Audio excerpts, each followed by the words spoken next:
Trendboard, c'est un outil qui permet de comprendre ce qui intéresse les gens de façon à être beaucoup plus pertinent dans ce qu'on leur raconte.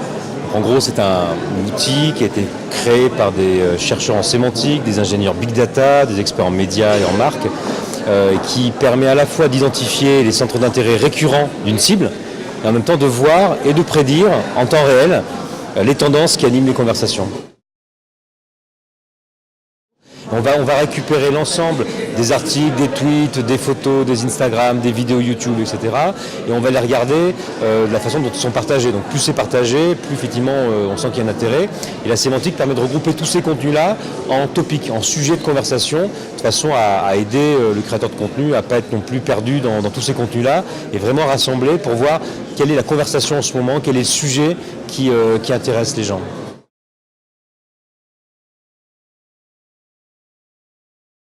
Oui, qui ne vont pas vraiment ensemble, tout dépend encore de ce qu'on fait, tout dépend de ce qu'on appelle un média.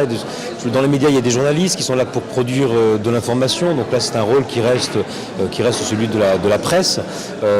Par contre, la dimension média, qui est celle de produire des contenus qui peuvent être intéressants, utiles ou divertissants, il peut être réparti dans plusieurs types de créateurs de contenu.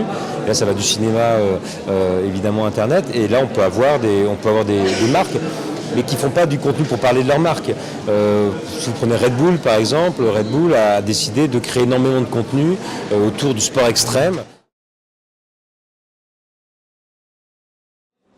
Je pense que c'est d'améliorer en tout cas la connaissance qu'on a des gens. Je trouve passionnant. C'est pas encore une fois de pousser les gens à être tendanciers. Moi, j'y crois pas. Quelqu'un comme Steve Jobs, par exemple, n'était pas tendancier. Par contre, il avait beaucoup d'empathie. Il écoutait les gens.